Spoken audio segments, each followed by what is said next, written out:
Hello everyone and welcome back to MixBuzz TV mixing and mastering tutorials on YouTube. I'm your host David and today we talk about automation. If you follow the channel, you know that I, as well as many other engineers, feel like automation is what really makes a good mix great. And I'll go out and say it. In most cases, automation done right is what really moves the listeners and transfer emotions and what makes people feel like they are listening to a professional mix. Automation is not something any serious engineer should overlook or underestimate.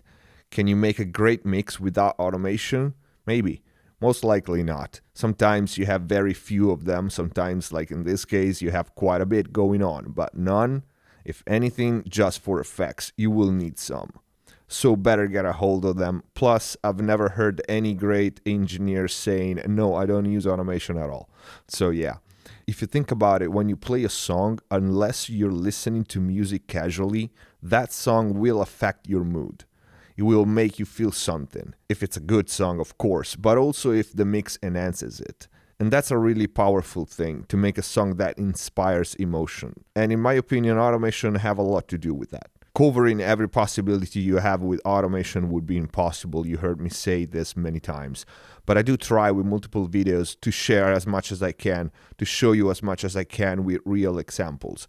In this case, I want to analyze the thought process of how to approach the final automation. And we are limiting the subject today to level automation, specifically automation on the main output groups, your stems, if you will. Or we can call them the main instruments, like drums as opposed to the snare, the whole guitar bus as opposed to single guitar tracks. For the way I work, to show you this kind of automation makes sense the most. For this mix, we will focus on the guitar buses, seeing this is a guitar-driven track. We have three main guitar buses where most of the automation happen. The guitar bus, the reinforcement guitar bus, which goes in the verse guitar bus. And that's because we had a lot of guitar tracks in this mix, multi-mic cabinets, direct from a fractal, different sections, and many bits and pieces here and there. And they have been routed to different aux channels, our buses. This song is called Rise Again from the Rick Perovich Band album that I mixed a few months ago. What we are going to do is to play the song following the level automation lines on these three guitar buses. And I think this should be interesting because, first of all, I've never seen anyone showing this specifically. And I think it's interesting and important. And I hope this is going to be useful because while listening to the track with a visual reference, those automation moves will be more apparent and hopefully give you an idea of my thought process behind them. I won't talk during the playback. I might insert some notes on the screen. But yeah, let's take a quick look at what tracks we have first, just to give you an idea of the routing. Also, if you look at the top of the Pro Tools page, you see we have markers for each section. Chorus, verse, pre-chorus, etc. So you can follow them during playback. So we have the pink ones and the blue, that's left side for the main guitar, right side for the main guitar. Then we have the purple, left and right for the verse.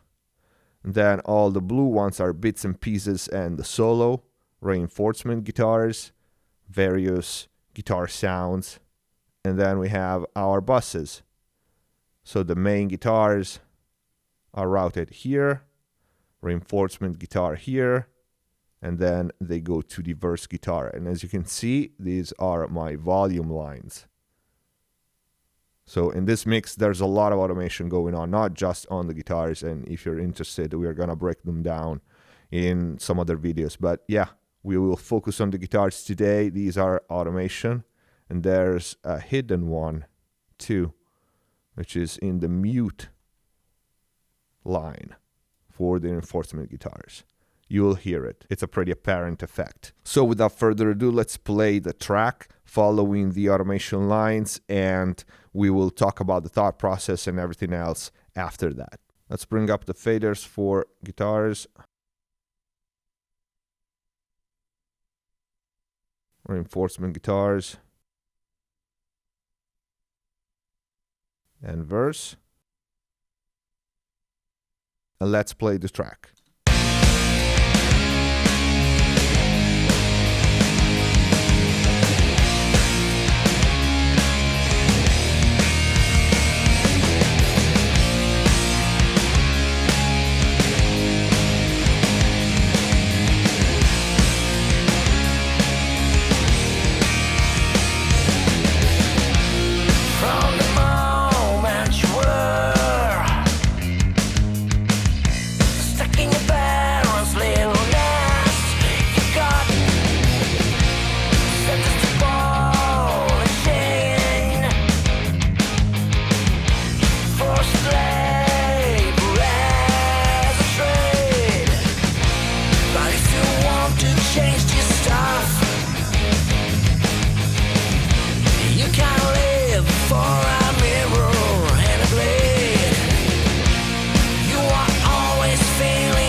that mute automation here that I'm sure some of you catched.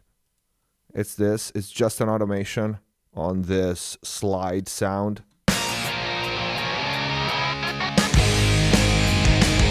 So as you can see on the fader here, abruptly mute and unmute.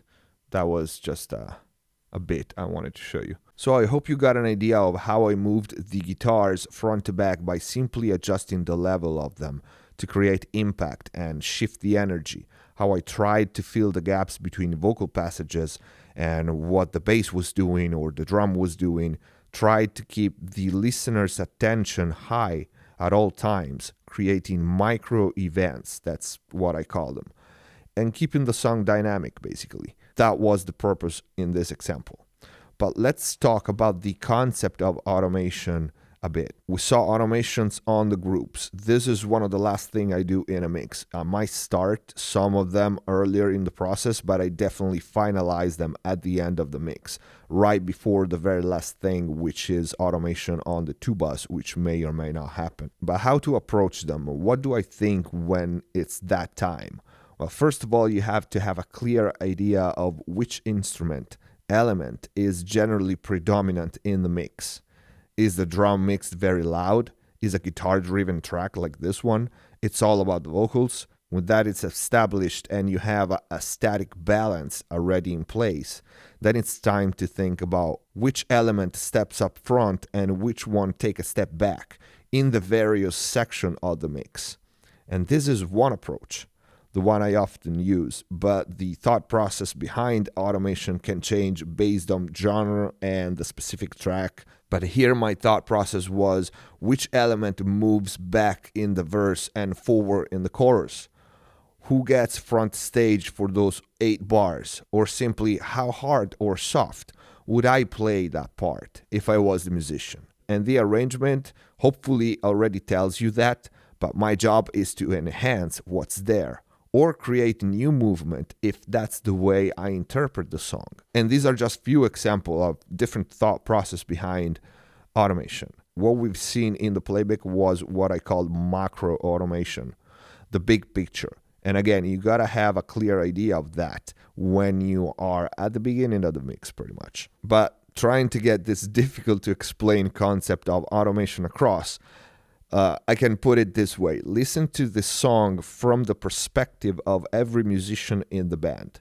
That's the idea, one by one. And this is why I'm doing them on the final groups when I have already the static balance mix. I think about how would I play each section if I was the drummer, then the bassist, then the guitarist, then the singer, and so on. And I try to feel what kind of dynamics I would give my instrument if I were playing it. Of course, the hard part, since I am the engineer, is to do this while making sure that every element still serves the song and is not playing solos. You know, that's the main difference between you and the musician, as probably every musician would push for his instrument to be louder and better and everything else, which is not possible. Your main job is to keep balance first and make each part serve the song as a whole, but you can feature different elements in different sections of the song. And that's what keeps the listener's attention high, at least in my opinion. Of course, being a musician, or if you were a musician in the past, helps. And it really boils down to this. Either you have it or you don't. I can try to explain the best I can the thought process of level automation to create the right dynamic and to make the mix jump, the chorus pop.